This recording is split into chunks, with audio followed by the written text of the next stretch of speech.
Todos los siglos, todas las voces, toda la memoria.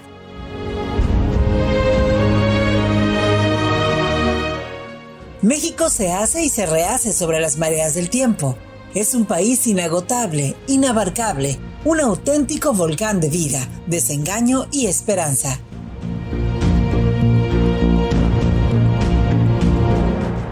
México, historia y leyenda, convoca los testimonios de lo real y lo imaginario, bajo el amparo de la palabra.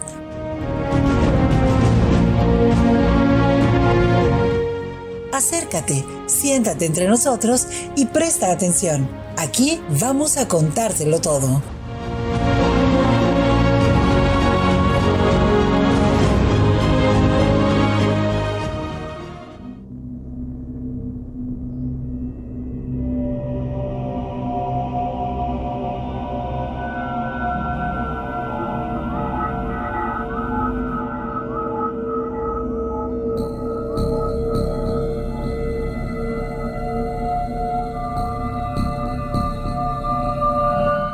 Las leyendas mexicanas, como ya hemos visto, tienen múltiples características.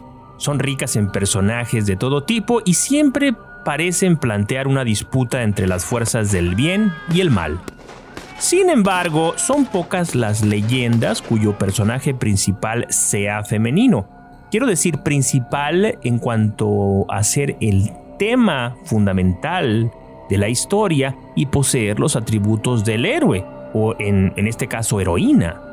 La leyenda de hoy es una de esas rarezas llenas de color, en las que se mezclan personajes históricos reales con criaturas hijas de la ficción. ¿No es acaso la vida misma así una mezcla de hechos concretos e interpretaciones? En fin, vamos a la historia. Leonarda Emilia Martínez nació en 1842 en La Punta, un pequeño pueblo de indios cerca de Querétaro.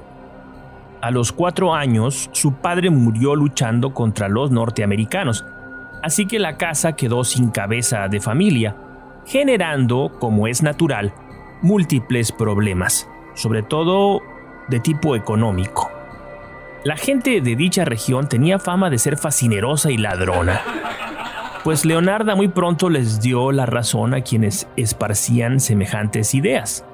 Desde muy temprana edad, Leonarda comenzó a robar bueyes y caballos de granjas vecinas por la noche.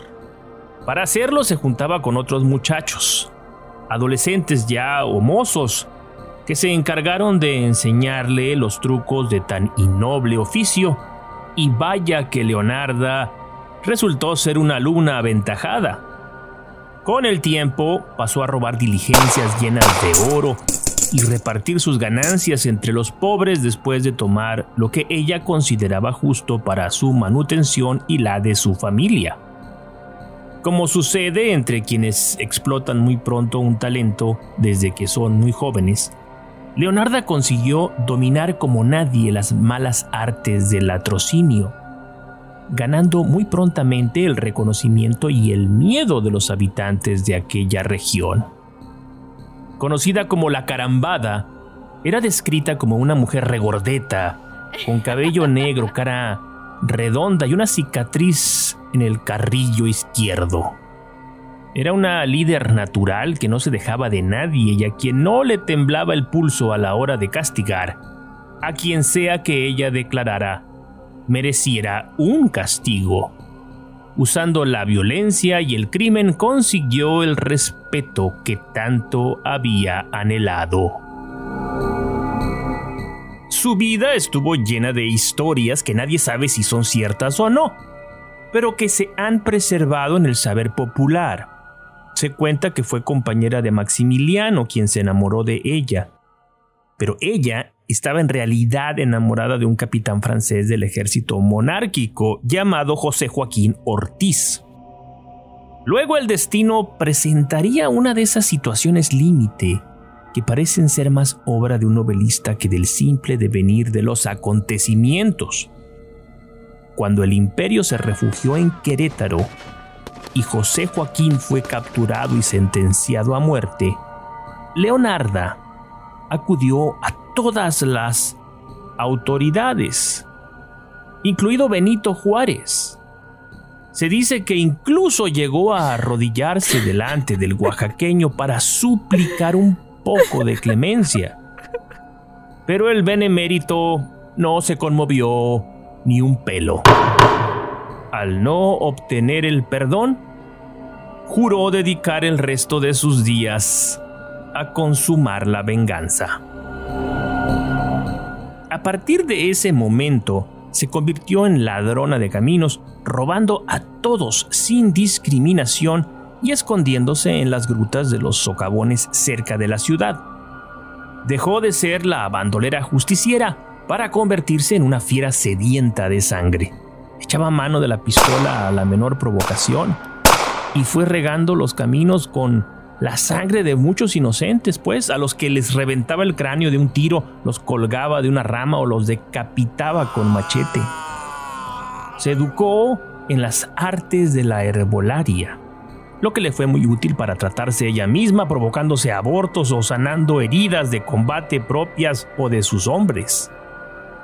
Sobre todo, dedicó gran tiempo a estudiar una hierba llamada veintiunilla, de nombre científico Asclepias curasábica, y que causaba la muerte 21 días después de ser ingerida. Era sumamente inteligente, y así fue como pudo acceder a las más altas cúpulas del poder con base en su locuacidad y gran belleza. Conoció a Guillermo Prieto, quien la invitó a una cena con el presidente de la Suprema Corte, Sebastián Lerdo de Tejada. En dicha reunión estaría ni más ni menos que don Benito Juárez, quien entre tanta gente como seguramente veía diariamente, muy difícilmente podría recordar aquel rostro redondo y blanco, aquella cicatriz, aquellos grandes ojos oscuros y enfermos. Durante la cena, Leonarda aprovechó la oportunidad para verter 2 gotas de veintiunilla en el vaso de Benito Juárez, quien, como se suponía, moriría 21 días después. Lerdo de Tejada fue nombrado su sucesor y la venganza jurada de Leonarda por el fusilamiento de José Joaquín Ortiz se había consumado. Después de esto, la vida delincuencial de Leonarda cambió. Su sed de sangre se había saciado, pero quedaba en ella un gran vacío que no había nada en el mundo que pudiera llenar. Había perdido al hombre de quien se había enamorado profundamente y había desperdiciado su vida por esos caminos de Dios. No se sabe bien qué fue lo que sucedió en estos años, si fue capaz de incorporarse plenamente a la sociedad o no. Las versiones más frecuentes apuntan que decidió retirarse a vivir en una cueva, probablemente la conocida como Gruta de los Herrera en la Sierra Gorda queretana. Ahí, tal vez pensando en expiar sus culpas, se dedicaría a la contemplación, la oración y el ayuno. Bien puede ser. ¿O no? Pero las acciones de los hombres son como hilos que arrastran siempre el pasado. No importa qué tanto corramos, no podremos escondernos jamás de nuestras culpas. Y estas no serán aliviadas sino a través de la expiación sacramental. El caso es que Leonarda fue detenida por unos hombres, probablemente agraviados por la antigua delincuente, y fue remitida a un juez a modo, que después de un juicio al vapor determinaría su culpabilidad, condenándola ipso facto a la pena capital. Era una anciana, pero esto pareció no importar mucho. A la edad de 86 años, Leonarda Emilia fue fusilada de madrugada. Pero el fin de los grandes personajes, como sin duda alguna fue la carambada, no pueden terminar sin truculencias.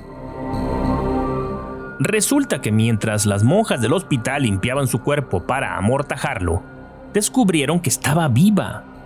Sí, respiraba. Leonarda seguía respirando e incluso pudo hablar trabajosamente con las religiosas. Pidió un sacerdote para confesarse, después de haberse negado a ello antes de la fallida ejecución. Además, contó su historia con sumo detalle a las religiosas para que, según dijo, su vida sirviera de ejemplo y advertencia a los más jóvenes. La historia de Leonarda Emilia Martínez es un ejemplo de una mujer fuerte y valiente en una época difícil. A pesar de los obstáculos, luchó por sus ideales y por las personas que amaba hasta el final. Tal vez el buen Dios le permitió esos días hacia el final de su existencia para que se arrepintiera, pidiera debidamente perdón al Creador y finalmente partiera por fin en paz hacia el otro mundo.